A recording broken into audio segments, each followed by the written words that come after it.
통화량은 왜 계속 늘어날까요? 경기를 부양을 하려면 가장 쉽고 빠른 방법이 돈 푸는 겁니다. 돈 풀기. 그래서 정치적인 이유를 봤을 때도 이 통화량 증가를 멈추기 쉽지 않을 거예요. 그리고 두 번째 이유는 최근에 이제 기술 패권들 경쟁들을 많이 하면서 뭐 AI, 반도체, 뭐 에너지, 그러니까 국가 단위에서 막 천문학적인 자본들을 막 투입을 하잖아요. 그러려면 결국 부채로 조달을 해야 되는데 그 역시 통화량 증가에 영향을 미친다. 이게 통화량 증가를 할 때 어떤 자산이 가장 많이 오를까라는 것들 생각을 해보면 되죠.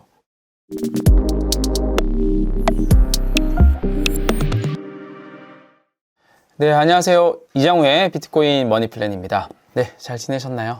최근에 제가 댓글들을 또 많이 보면서 느꼈던 게 일단 세금에 대해 여러분들이 관심이 되게 많구나 이런 생각 좀 했고요. 그리고 또 하나는 최근에 가격들이 좀 하락하고 있잖아요. 우리가 은퇴나 장기 투자로 이 자산을 좀 모으고 있는데 이런 하락장이 전환이 됐을 때 문제가 없냐. 근데 이게 어떻게 보면 장기 투자인데 이게 뭐가 걱정이 있어 이렇게 생각할 수 있는데 또 어떻게 생각하면 우리가 은퇴 자산, 노후 준비로 모으는 자산이기 때문에 그 노후 준비로 모은 자산이 계속 장기적으로 하락을 하면 이 불안한 마음이 생길 수도 있을 것 같아요. 그런 면에서 좀 물어보신 분도 있을 거라고 생각이 들고, 비트코인 같은 경우는 결론은 이제 사실 걱정할 필요가 크게 없어요. 그러니까 비트코인이란 자산에 시간이라고 하는 조건을 부여를 하는데, 시간이란 조건을 우리가 길게 부여를 하면 투자에 대한 승률을 봤을 때 일단 과거 기준으로는 무조건 100%이고요. 앞으로도 굉장히 100%에 가까운 싸움이 되긴 할 거예요.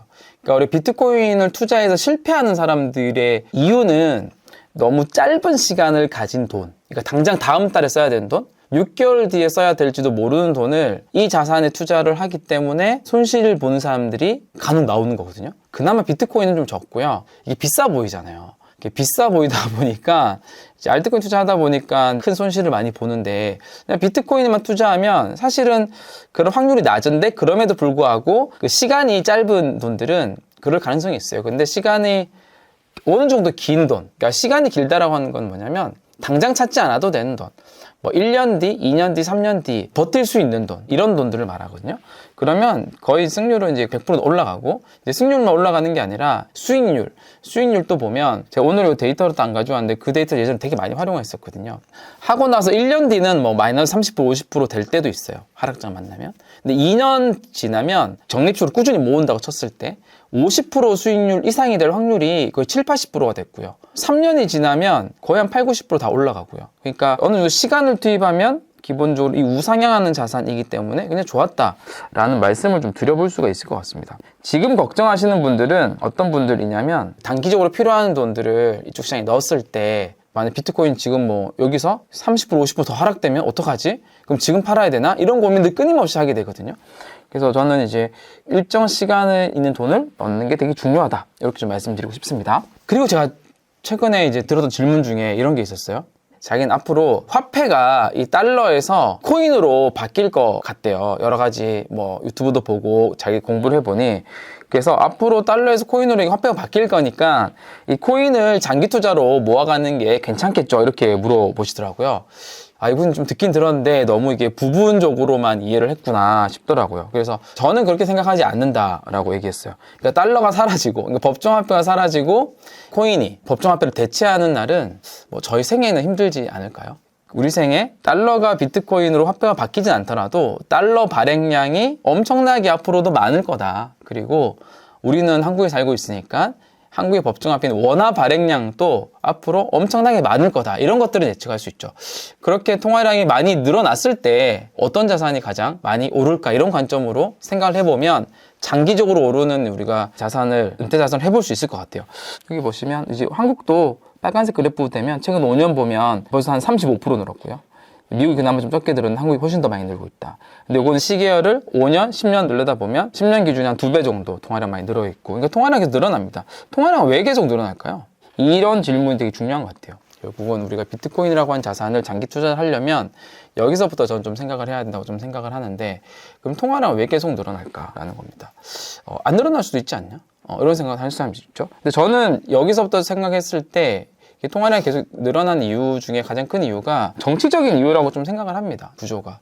그래서 이게 바뀌지 않는 한은 통화량 늘어나는 게 줄어들지 않을 거다. 왜냐면은 우리가 정치적이라고 하는 거는 표를 얻어야 되는데 결국 살기 좋아야지 우리가 표를 많이 얻을 수 있잖아요. 그러니까 살기 좋다는 얘기는 경기를 부양을 하면 좀 살기가 좋아지니까 그런 표를 많이 받습니다. 경기가 안 좋아지고 살기가 팍팍해지면 표를 주지 않죠. 그러면 경기를 부양을 하려면 가장 쉽고 빠른 방법이 돈 푸는 겁니다. 돈 풀기. 그래서 이제 우리가 양적 완화나 재정 정책들을 통해서 한국도 최근에 많이 늘어났잖아요. 이제 너무 어려우니까 돈을 푸는 거죠.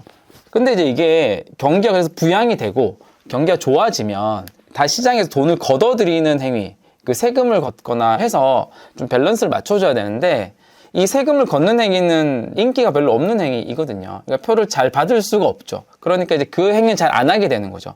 안 하게 되고 자꾸 시장에 돈을 더 많이 공급하는 것들을 정치인들이 결정을 하는 겁니다. 그래서 정치적인 이유를 봤을 때도 이 통화량 증가를 멈추기 쉽지 않을 거예요.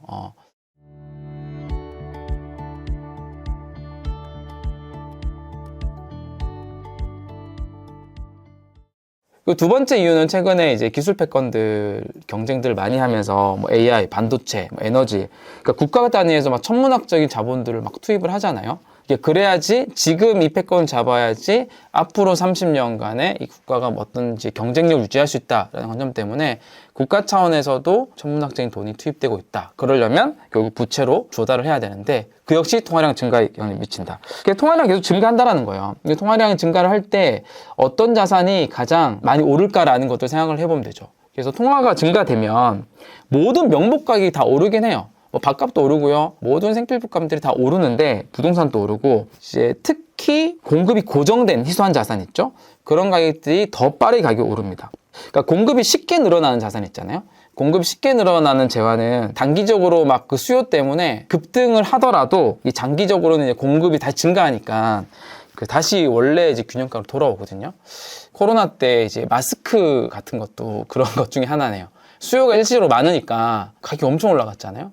근데 이제 금방 또 생산을 많이 해버리니까요. 가격이 다시 돌아옵니다. 이 통화량 증가에 대해서 이 가격이 반영되는 것은 기본적으로 희소하다는 특징이 있어야 되고 이게 결국 통화량이 고정이 된 비트코인 같은 자산, 금도 좀 해당되고요. 이런 자산이 더 주목을 받게 된 이유이기도 합니다. 이제 이런 부분들을 또 많이 알다 보니까 사람들이 이런 암호화폐는 통화량이 고정되어 있다라고 생각을 하시는 경향이 있는 것 같아요. 법정화폐는 막 돈이 풀리는데 코인은 발행에 한정돼 있으니까 이런 시대에는 코인을 사야지 이러면서 이제 코인 투자를 많이 하려고 하는 경향이 있거든요. 근데 그것도 잘못된 저거긴 해요. 왜냐면은 비트코인을 제외한 대부분의 암호화폐들은 통화량이 고정돼 있지 않습니다. 고정돼 있지 않고 통화량이 더 늘어나긴 합니다. 그런 이유 때문에 여러 코인들을 장기 투자 자산을 넣는 거는 어떻게 보면 되게 실수하는 투자이기도 하죠. 그러면서 이제 여러 코인들을 분산으로 같이 사려고 하는 경향들이 있거든요. 비트코인도 좀 사고 섹터별로 AI 코인도 넣고 레이어 1, 뭐 플랫폼 코인도 사고 뭐 메타버스, 뭐 디파이, 뭐 프라이버시 코인 섹터별로 막 이렇게 가지고 나눠가지고 코인이 그런 가치가 있다 생각하고 이렇게 장기적으로 사시는 분들도 있고 투자하는 경향이 있습니다. 요거는 저희가 봤을 때는 이 포트폴리오 구성으로는 되게 좋지는 않더라고요. 예전에 다양한 섹터별로 코인들을 다 넣어가지고 포트폴리오를 구성해서 적립 투자도 해보고 여러 가지 해보면 이게 상관성이 거의 1에 가깝거든요. 이 얘기는 뭐냐면 비트코인이 오르면 이 알트코인들은 더 많이 올라요. 그리고 비트코인이 떨어지면 이 나머지 코인들은 섹터 상관없이 더 많이 떨어지는 경향이 있어요. 그나마 이게 비트코인이 오르면은 알트코인이 더 많이 과거에는 올랐는데 그거조차도 뭐 최근 1, 2년은 비트코인이 더 많이 오르니까 썩는 필요가 더 없어지긴 한 거죠. 이렇게 되면 이 포트폴리오로서는 거의 의미가 별로 없습니다. 우리가 포트폴리오 넣는 이유는 그 비트코인이 오를 때 좀 덜 오르더라도 하락을 할 때 좀 덜 떨어져서 이걸 좀 안정적으로 강하게 만드는 목적이 있는데 이 코인끼리 다 섞어 놓으면 그런 효과를 전혀 못 내는 거죠. 적어도 지금 시기에는 그렇습니다. 그래서 여러 코인들을 이렇게 막 나눠서 이렇게 타는 거는 썩 좋은 방법은 아니다라는 걸 좀 말씀을 드리면서요. 그럼에도 불구하고 우리가 이제 장기 포트폴리오에 비트코인을 같이 넣어서 은퇴 자산으로 할 수 있는 자산 정도가 저는 이제 이더리움 정도라고 보는데 제가 이걸 과거 데이터는 가져오지 않았어요. 왜냐면 과거 데이터를 가지고 비트코인과 이더리움을 포트폴리오 섞은 거 뭐 7대3이든 5대5든 반드 섞은 거를 가지고 하면 기본적으로 비트코인 하나만 가는 게 가장 좋더라고요. 이 수익률이. 그래서 과거 데이터를 보면 굳이 이더리움이라는 자산을 섞어서 은퇴 자산 포트폴리오를 구성할 필요가 없는데, 그럼에도 불구하고 앞으로 이제 우리가 크립토로 은퇴 설계를 할 때 이더리움에 일정 포션을 넣어두는 게 좋다라고 생각하는 이유는 지난 영상 보면 나올 건데요. 이더리움이란 자산이 장기적으로 가치를 좀 갖추게 될 몇 가지 이유에 대해서 좀 적어 놓은 것들이 있습니다. 그래서 그런 특징 때문에 이더리움 정도는 좀 섞어줘도 좋다. 생각나는 게 뭐가 있나요? 스테이블 코인의 주요 인프라로 될 것이고, 토크나 자산, RWA라고 부르죠. 앞으로 대부분 자산 토크나 되니까 토크나 될 때도 이더리움이라는 플랫폼을 많이 활용하게 되는 거고, 이게 큰 방향에서 되게 맞는 방향이거든요. 그러다 보니까 이 어떤 우리가 디지털 경제에서 중심이 되는 인프라를 이 이더리움 네트워크 환경에서 될 가능성이 높거든요. 그러다 보니까 과거에는 굳이 섞는 게 큰 효과를 못 봤는데 앞으로는 또 다를 수도 있겠다라고 좀 판단이 좀 됐고요. 그래서 이걸 한 3가지 정도 나누면, 그럼에도 불구하고 나는 보수 안정형이신 분들은 비트코인을 100%, 여기서 100% 하는 거는 이 디지털 자산 중에서 그렇습니다. 비트코인을 100% 하면 되고요. 안정적이죠. 왜냐하면 뭐 비트코인의 미래가 그래도 크립토 중에 가장 안정적이긴 하니까요. 장기 존속성도 되게 높고, 그리고 희소하고, 그러니까 다른 변수가 별로 없는 거죠. 그러니까 이더리움 같은 경우는 빅테크 기업 같아서 사람들이 많이 써줘야 같이 올라가는 경향이 있거든요. 이제 그런 거에 비해서 되게 안정적이죠. 그리고 뭐 가격이나 이런 흐름들도 우리 기존의 뭐 파워로우 법칙이나 이런 것들 보면서 예상되는 성장률도 한번 얘기 나눠보긴 했었는데, 조금 중립적인 성향을 가지신 분, 이게 저는 이 중립적인 성향을 좀 하고 있는데, 비트코인이 한 7에서 80% 정도, 그리고 이더리움이 한 30% 정도 같이 해서 좀 같이 모아 나가는 것도 되게 좋은 방법 중에 하나다. 그러니까 비트코인은 약간 디지털 금으로서 가치를 방어하고 구매력을 유지하는 좋은 자산, 그리고 이더리움은 그 중에서도 약간 성장형 자산으로 넣어서 하게 되면, 설사 이제 이더리움이 뭐 경쟁 플랫폼 좀 밀려서 하더라도 비트코인 좀 커버를 해주기 때문에, 그리고 이더리움이 만약에 이제 우리가 얘기했던 디지털 경제로서의 인프라로 많이 작동하게 되면 이더리움의 성장성이 좀 높을 때 이제 30% 배정한 것 때문에 더 나은 퍼포먼스를 낼 수도 있겠죠.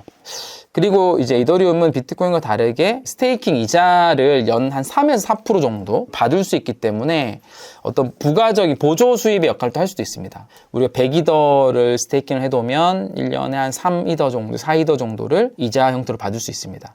이걸 또 장기 복리로 하면 이 효과도 있으니까.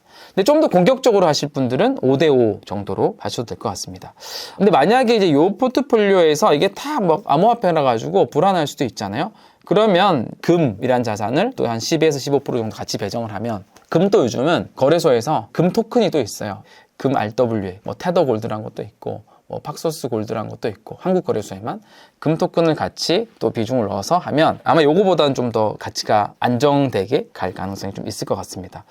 그래서 뭐 지금은 제가 이거를 뭐 과거 기준에서 아까 말씀드렸다시피 퍼포먼스를 비교할 정도는 아니기 때문에 뺐는데, 이후에는 요 비중 가지고도 한번 뭐 숫자적으로도 보여드릴 부분들이 있으면 해보도록 하고, 오늘은 이렇게 약간 개념적인 포트폴리오 비중들을 한번 나눠보긴 했습니다. 이것들이 다 이제 비트 세이빙 서비스에 다 있어요. 그러니까 적립식 투자 서비스거든요. 그래서 여기는 금도 이제 적립 투자로 할 수 있고, 데이터 기반으로 할 수 있는 거죠. 조금 더 막 비쌀 때 더 적게 사고, 쌀 때 더 많이 사고, 이더리움도 있고요. 그래서 그 반반 상품도 있고, 아니면 뭐 저금통을 만들 수 있기 때문에 저금통을 2개 만들어서 하나는 비트코인 70% 넣고 하나는 이더리움 30% 정도 해가지고 하는 방법도 있습니다. 이렇게 장기 투자를 활용할 수 있는 방법이 있는 거죠. 이렇게 이제 뭐 이용할 수 있는 툴도 있으니까 댓글에도 있을 겁니다. 활용해 보시면 좋을 것 같고, 오늘은 비트코인, 이더리움 섞어서 하는 것들 좀 말씀드렸습니다. 정리를 해보면 통화량은 앞으로도 계속 늘어난다. 통화량이 많이 늘어났을 때 가장 공급이 고정된 희소한 자산인 비트코인이 가장 빠르게 성장하는 자산이 될 수가 있다. 과거 기준에서 비트코인, 이더리움은 굳이 뭐 포트폴리오 나눠서 한 것들이 더 나은 성과를 낸 건 아니었지만, 이더리움이 앞으로 할 수 있는 디지털 경제에서 인프라 역할을 좀 생각을 해보면 이더리움의 비중을 일부 좀 섞는 것도 이 장기 투자에 있어서 괜찮은 옵션이 될 수도 있다. 그래서 보수 안정적인 분과 좀 중립, 좀 공격적인 분들을 이 정도 비중으로 해보면, 이제 이더리움에서는 또 별도의 연 이자, 스테이킹 이자도 나오기 때문에 같이 활용해 보는 게 좋다. 그래도 불안하다면 금을 같이 넣어서 구성을 해보는 것도 좋다. 이렇게 좀 말씀을 드리면서 오늘 마쳐보도록 하겠습니다. 네, 감사합니다.